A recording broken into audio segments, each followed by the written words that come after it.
వచ్చాయి. అవన్నిటిని వర్పించే విధంగా ఈసారి ఊహించని విధంగా వచ్చింది. అంటే దానికి కారణాలు నేను ఎక్కువ చెప్పక్కర్లేదు, అనుభవించిన ప్రజలకే అర్థమవుతుంది. ఎప్పుడైనా సరే ప్రజాస్వామ్యంలో ప్రాథమిక హక్కు మాట్లాడే స్వేచ్ఛ. ఆ స్వేచ్ఛనే కోల్పోవాల్సి వచ్చింది. అదే కాదు, బ్రతికే స్వేచ్ఛ, ఆస్తులు పెట్టుకునే స్వేచ్ఛ, ఇవన్నీ కోల్పోయే పరిస్థితి వచ్చింది. అందుకే మీరు చూస్తే మొన్న ఎలక్షన్లో సరే ఏ విధంగా మేమందరం కలిశాం అవన్నీ మాకంటే ముందు మీకే తెలుసు. కలిసినప్పుడు ఎవ్రీ ఈవెంట్ ఇవి వేదిక నుంచే ప్రారంభించాం.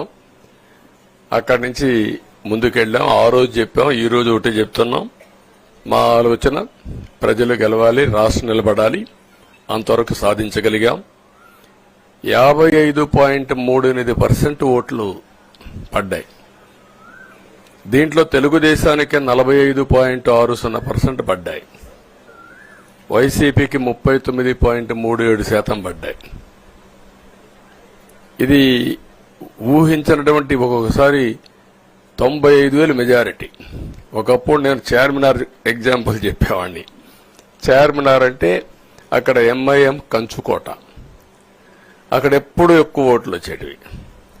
ఆ తర్వాత కుప్పం, సిద్దిపేట పోటీ పడేటి రెండో స్థానానికి. అప్పుడు కూడా 70,000, 80,000, 50,000 కాడ ఆగిపోయేవాళ్ళం. ఈసారి 95,000, 94,000, మళ్ళా 92,000, 91,000. మంగళగిరి లాంటి కాన్స్టిట్యున్సీలు 91,000 మెజారిటీ. ఏ విధంగా అభివర్ణించాలో నాకైతే అర్థం కాదనమాట. అంతా ఇదెళ్లిపోయినాయి. ఇవన్నీ చూసిన తర్వాత ప్రజలు ఇచ్చిన తీర్పు మీరు చూస్తే అహంకారం, నియంతృత్వం, విచ్చలవిడితనం, ఏదంటే అది చేస్తాననుకుంటే ప్రజలు క్షమించే పరిస్థితులు లేరు. అదే ఈరోజు నిరూపించే పరిస్థితికి వచ్చారు.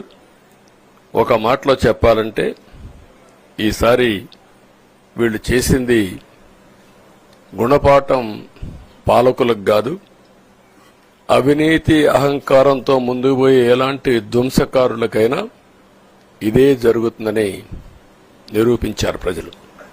దానికి మనస్ఫూర్తిగా అభినందిస్తున్నా. అదే సమయంలో 5 సంవత్సరాలు మా కార్యకర్తలు పడిన ఇబ్బందులు, చాలా మంది స్లీప్లెస్ నైట్స్,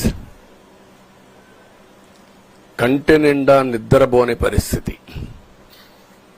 అక్కడి నుంచి నేను చూస్తే చాలా కడాన మనిషిని హింస పెడుతూ, నువ్వు ప్రాణంతో బతకాలంటే జై జగనన్నమంటే జై తెలుగుదేశం, జై చంద్రబాబుని ప్రాణాలు వదిలిన సందర్భం చంద్రయ్య. ఇది తలుచుకుంటే ఆ కమిట్మెంటే, ఆ త్యాగాల ఫలితమే ఈరోజు ప్రజాస్వామ్యాన్ని కాపాడుకోగలిగాం. ఒక్క మా కార్యకర్తలకే కాదు, మీడియా 5 ఏళ్లు మీరు పడిన ఇబ్బందులు, మీరు కోర్టుల చుట్టూరు తిరిగిన ఇది, మిమ్మల్ని సిబిసిఐడి ఆఫీసులో పెట్టి వేధించిన విధానం, అవి తలుచుకుంటే ప్రజాస్వామ్యమే సిగ్గుతో తలంచుకోవాలి. అలాంటి సంఘటనలు జరిగాయి. మేనేజ్మెంట్ని ఒకరినని కాదు, ఎవరినైనా పట్టుకురావచ్చు, ఏదైనా చేయొచ్చు అనే ధీమా వచ్చేసి ఇష్టానుసారంగా ప్రవర్తించే పరిస్థితికి వచ్చారు.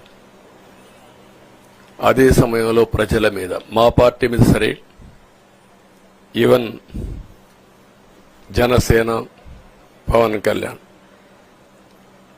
ఆయనకు కూడా స్వేచ్ఛ లేదు.